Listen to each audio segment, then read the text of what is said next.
안녕하세요. 시언어 기초 8주차 수업을 시작하겠습니다. 오늘은 지역 변수, 전역 변수, 함수의 인자 전달에 대해서 학습할 건데요. 함수 인자 전달에서는 값에 의해서 전달하는 방법, 그리고 주소에 의한 전달 방법이 각각 어떻게 다른지 한번 함께 살펴보겠습니다. 자, 지역 변수란 무엇이냐? 함수 안에서 만들어지고 선언된 함수, 그러니까 블록이죠. 그 안에서만 사용되는 변수를 우리가 지역 변수라고 하고요. 함수가 리턴할 때 항상 자동으로 없어집니다. 저기 보시면은 메인에 그 num이라는 변수 안에 선언되어 있는 값을 출력을 하고 싶다라고 했는데 이 num은 numTest라는 함수에서 선언이 되고 그 함수에서 이렇게 활용할 수 있게끔 만든 거예요. 그렇기 때문에 메인에서는 이 num이라는 함수가 저장되어 있지 않아서 사용을 할 수가 없습니다.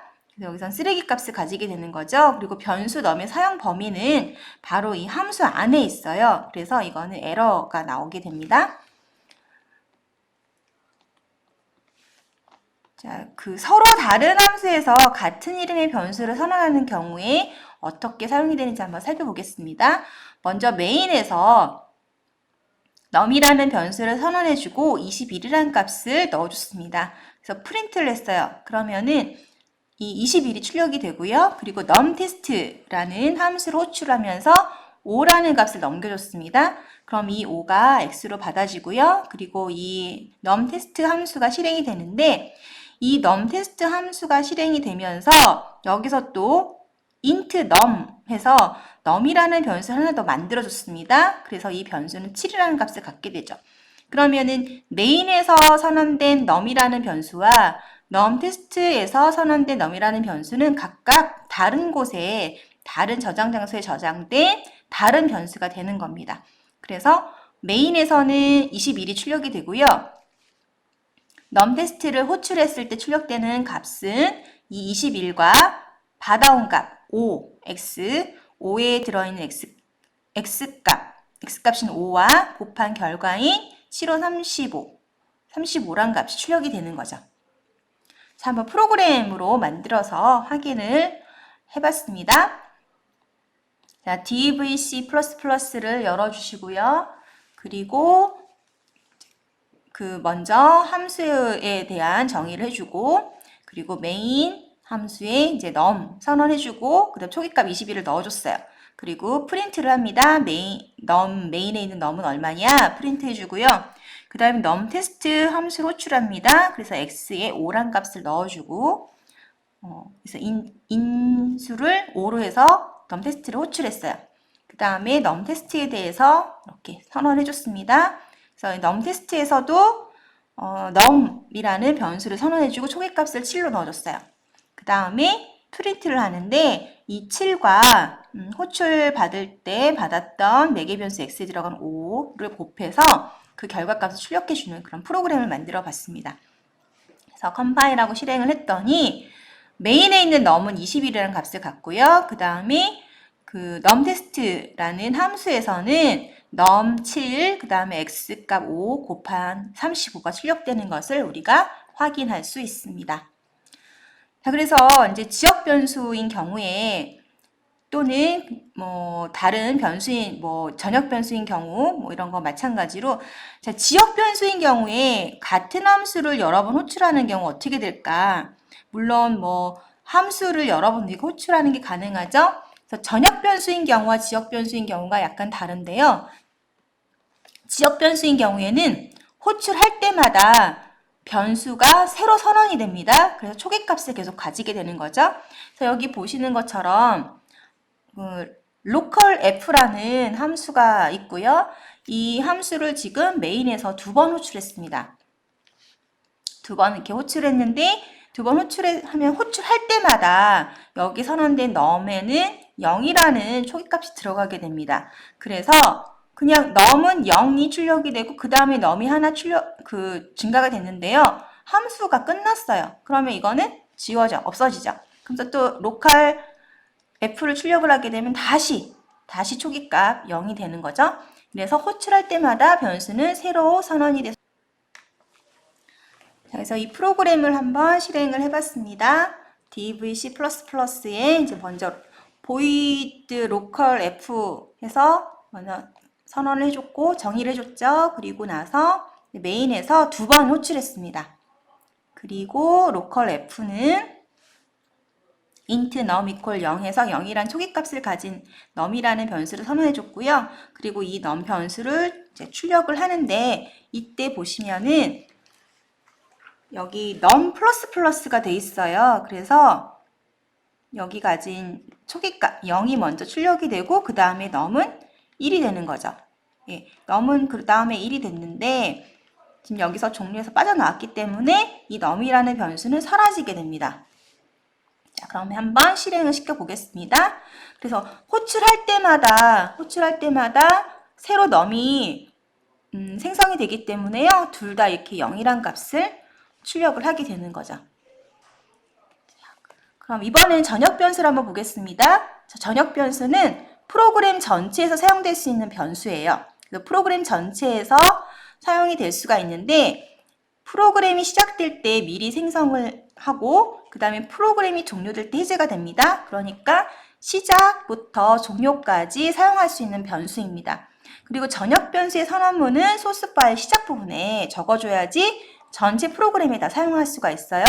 그리고 전역 변수인 경우에는 만약에 따로 초기화하지 않는다라고 하면 자동으로 0으로 초기화되는 그런 특징이 있습니다.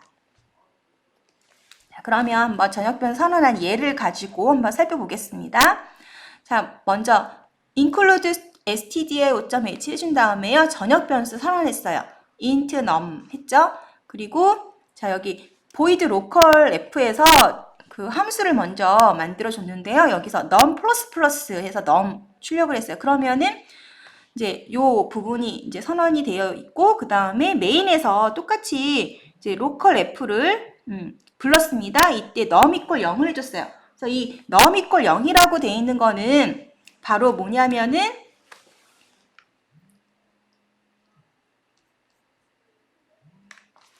이제 이 앞에서 선언된 전역 변수 num의 초기값을 넣어준 거죠. 그래서 여기서 넣어주고 그 다음에 local f를 두 번 호출했습니다. 그 다음에 num을 출력을 했어요. 그럼 이때 이 전역 변수 num은 어떻게 변화가 되는가라는 거예요. 그래서 이 전역 변수가 다 이렇게 네 군데에 다 사용이 됐는데 이 전역 변수이기 때문에 먼저 이제 print f에서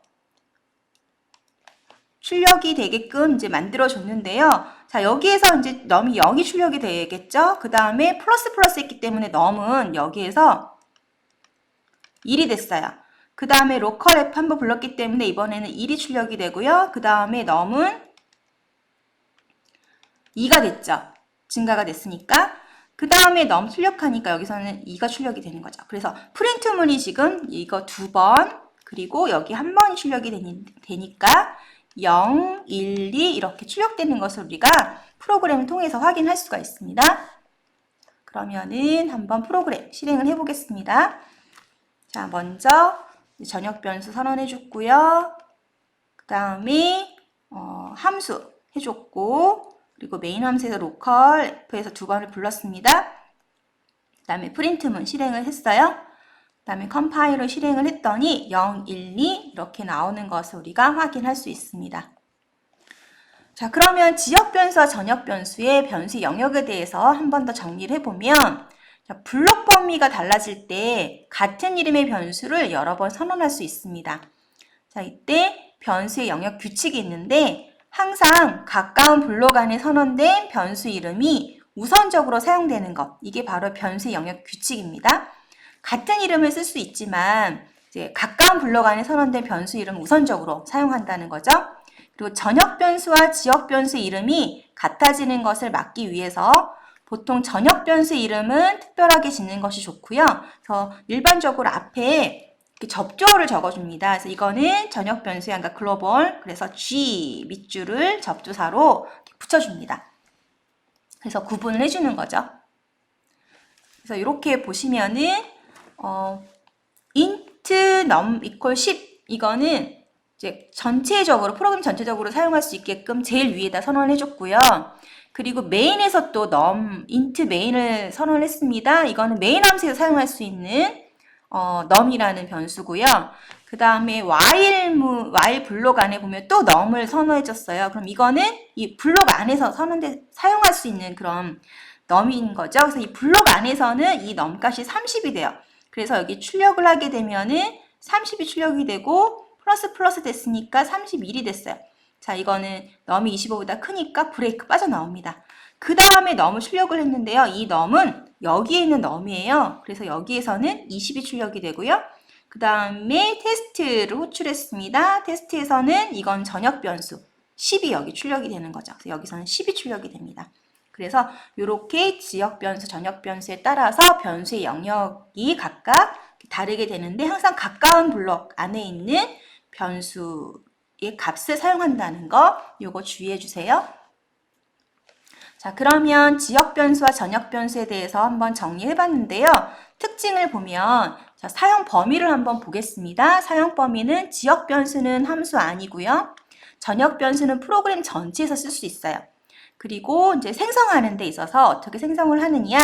지역 변수는 함수 안에서 변수 선언문을 만나면 생성이 되고요. 전역 변수는 프로그램이 시작할 때 생성이 됩니다. 그리고 지역 변수에서 변수는 함수가 리턴할 때 소멸이 되고요. 전역 변수에서의 변수는 프로그램이 끝날 때 소멸이 됩니다.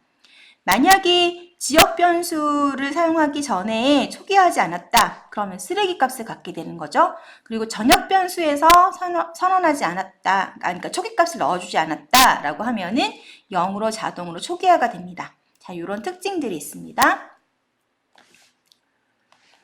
자, 이번에는 함수의 인자 전달 방법에 대해서 한번 학습해 보겠습니다. 함수의 인자를 전달하는데 여기 보시면 이제 이 부분이 지금 인자예요. 인자 부분이 있는데요. 이 인자를 전달할 때 값을 전달할 수가 있습니다. 이때 이 값이라고 하면은 이런 상수도 되지만 변수도 가능합니다. 뭐 A 이런 식으로.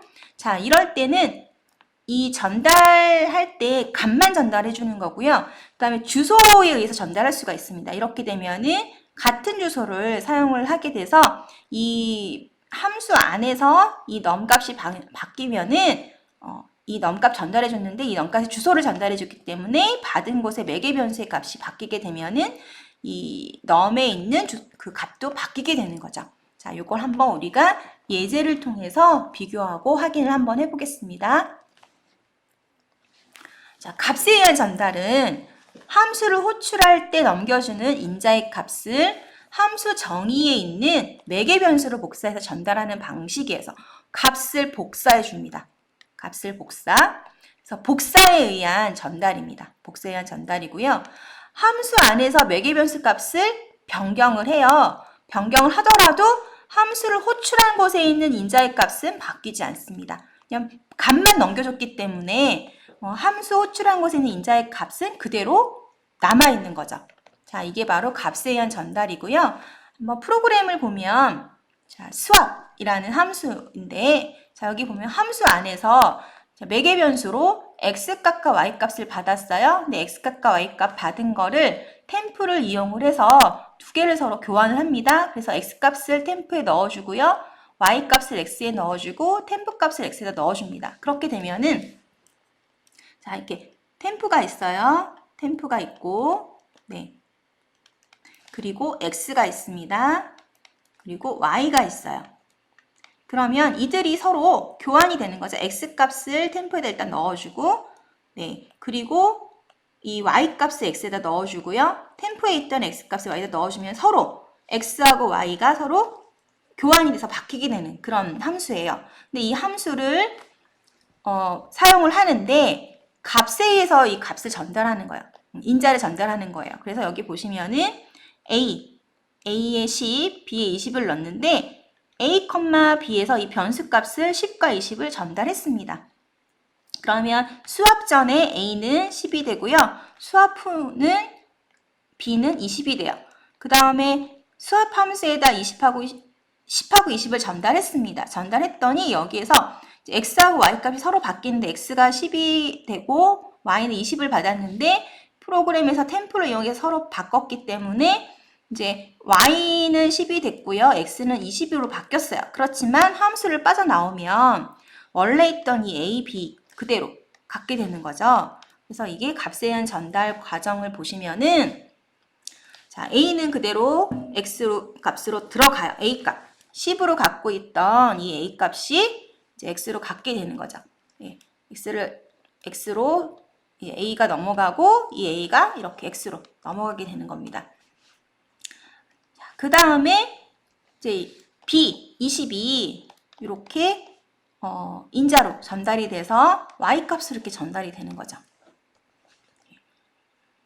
자, 그러면 한번 프로그램을 통해서 과연 바뀌었는지 안 바뀌었는지 한번 확인을 해보겠습니다. 그래서 자, 먼저 수압해서 함수 선언해 줬고요. 그 다음에 메인에서 10, A는 10, B는 20 이렇게 초기값 넣어줬고 수압 함수를 실행하기 전에 A 값과 B 값을 출력을 합니다. 그럼 10과 20이 출력이 되겠죠? 그 다음에 함수 호출했습니다. 10과 20 값을 넘겨주면서 값만 넘겨준 거예요. 그 다음에 프린트 했죠? 수압한, 그러니까 함수를 실행한 다음에 A 값과 B 값을 출력을 했습니다. 그리고 나서 이제 수압에 대해서 내용을 보시면 이제 그 템포를 이용해서 X하고 Y 값을 서로 교환을 했습니다. 그리고 나서 실행을 시켰더니 변함이 없어요. 왜냐하면 값만 넘겨줬기 때문에 메인에서 A, B는 바뀌지 않습니다. 자, 그러면은 어떻게 되느냐? A, B 선언이 따로 됐고요. 그리고 X, Y 선언이 되면서 이 A 변수에 있는 이 10을 X 변수로 이렇게 복사해 주고요. B의 변수에 있던 30을 X 변수로 이렇게 복사를 해준 거죠. 그래서 인자를 전달할 때 값만 복사해서 전달하는 게 바로 값에 의한 전달입니다. 그래서 A는 이렇게 int x는 a처럼 이렇게 동작을 하고요. 그 다음에 b는 int y는 b 이렇게 동작을 해서 값이 넘겨가는 거죠. 그 다음 주소에 의한 전달 한번 보겠습니다. 이것도 수압 프로그램을 활용해서 한번 설명을 하겠는데요. 이때 주소를 넘겨주기 위해서 우리가 특별하게 변수를 선언하는데 받는 위치, 그러니까 함수에서는요 포인터로 이렇게 포인터 변수를 선언해 줍니다. 우리가 포인터 변수는 다음 시간에 학습을 할 건데요. 포인터라는 걸 알려주기 위해서 포인터 변수라는 걸 알려주기 위해서 이렇게 별표를 표현해 줍니다. 별을 씁니다. 그 다음에 주소를 넘겨주기 위해서는 이렇게 %를 앞에다 적어주게 되는 거죠. 그러면은 A의 주소를 X 값으로 넘겨주는 거예요. X로 넘겨줘서 이 X, 포인트 X가 바로 포인트 X로 넘겨줘서 이 주소를, 같은 주소를 갖게 되는 거죠. 자, 그래서 주소 값을 이제 X로 이렇게 넘겨주고요. 그 다음에 B의 주소 값을 Y로 넘겨주게 됩니다. 자, 이거 한번 프로그램 작성을 하고 실행한 결과를 한번 같이 살펴보겠습니다. 자, 먼저 이제 그 int 포인트 x 그 다음에 포인트 y로 해서 매개 변수를 이렇게 만들어 줬고요. 그 다음에 이제 메인에서 a, b 값을 선언해 주고 초기값 넣어 줬습니다. 그리고 수압 전에 a, b 출력문 만들어 줬고요. 그 다음에 수압이라는 함수 호출하는데 이때 a, b가 아니라 %a, %b를 통해서 주소값을 이렇게 넘겨줍니다. 예, 주소. 그래서 그 주소를 전달해 주는 거죠. 예, 값이 아니고 주소예요. 예, 주소. 10이 저장되어 있는 A와 B가 저장되어 있는 30이 저장되어 있는 10에 있는 주소를 넘겨주는 거죠. 그러니까 B의 주소를 넘겨주는 거죠. 그 다음에 다 끝났어요. 끝난 다음에 수압. 수압 후에 프린트, 내용을 프린트하고요. 그 다음에 수압에서는 이렇게 매개 변수는 포인터 타입으로, int 포인트 타입으로 이렇게 해주고, 그 다음에 교환을 합니다. 교환하는 부분도 똑같은데요. 여기서 포인트 변수로 했기 때문에 포인트의 x, 그쵸? 포인트 y 이렇게 적어줘야 되고요. 그 다음에 실행을 합니다. 그러면은 서로 바뀐 것을 우리가 확인할 수가 있어요. A는 10, 그리고 B는 20이었는데 초기값은 이랬는데요. 수압을 한 후는 A는 20, B는 10으로 이렇게 변경이 됐습니다. 함수 호출 시 주소에 의해서 인자를 전달하는 방법을 다시 한번 보면은요. 바로 이거예요. 자, A하고 B를 선언해 줬어요. A하고 B를 선언해주고 메인에서 그 다음에 이제 그 메인에서 선언을 해줬는데 그 A하고 B가 저장되어 있는 곳이 바로 이제 이렇게 10하고 30이 지금 저장이 되어 있어요. 그러면은 여기 있는 주소를 주소 값을 그 매개 변수 포인트 x에다 넘겨주고 그리고 b의 주소 값을 매개 변수 포인트 y에다 넘겨주는 거죠. 즉 말하자면은 a하고 b하고 a하고 x하고 b하고 y가 각각 같은 장소를 사용을 하는 겁니다. 그러니까 뭐 a의 별명이 x, b의 별명이 y라고 생각을 하면 되는 거죠. 그래서 이렇게 같은 장소를 사용하기 때문에 x값이 변경이 되면 x값이 예를 들어서 얘가 30이 됐어요. x가 30이 됐으면은 요게 30으로 바뀌게 되는 거고요. 그리고 y가 10이 됐으면은 여기도 10이 되는 거죠. 그래서 나중에 결과적으로 a가 30 값을 갖게 되고 b가 10의 값을 갖게 되는 겁니다. 이게 바로 주소에 의해서 인자를 전달하게 되면은 나타나는 현상인 거죠. 오늘 학습한 내용은요. 지역 변수 그리고 전역 변수에 대해서 각각 구분해보고 특징들 비교를 해봤고요. 그 지역 변수는 그 함수 안에서 선언이 되는 거고 선언되고 그 함수 안에 블록 안에서만 사용할 수 있는 변수고요. 전역 변수는 처음에 초기에 메인 바로 위에 그러니까 우리가 뭐 include 하는 그 바로 밑에 줄에다가 선언해주는 변수고 프로그램이 시작할 때 만들어지고 종료할 때 사라지는 변수가 바로 전역 변수였습니다. 그리고 함수의 인자를 전달하는 방법이 값에 의한 전달, 그러니까 복사를 하는 거죠. 그리고 주소에 의한 전달, 주소를 전달하기 때문에 공유를 해서 쓰는 거예요. 그러니까 매개 변수를 통해서 전달받은 이 주소값을 활용을 하기 때문에 그 함수에서 변경된 값이 그대로 함수로 호출한 곳에 있는 변수에 바로 적용이 되는 게 바로 주소에 의한 전달이었습니다. 자, 오늘 수업 내용 여기까지 마치겠고요. 다음 시간에 뵙겠습니다. 수고 많으셨습니다.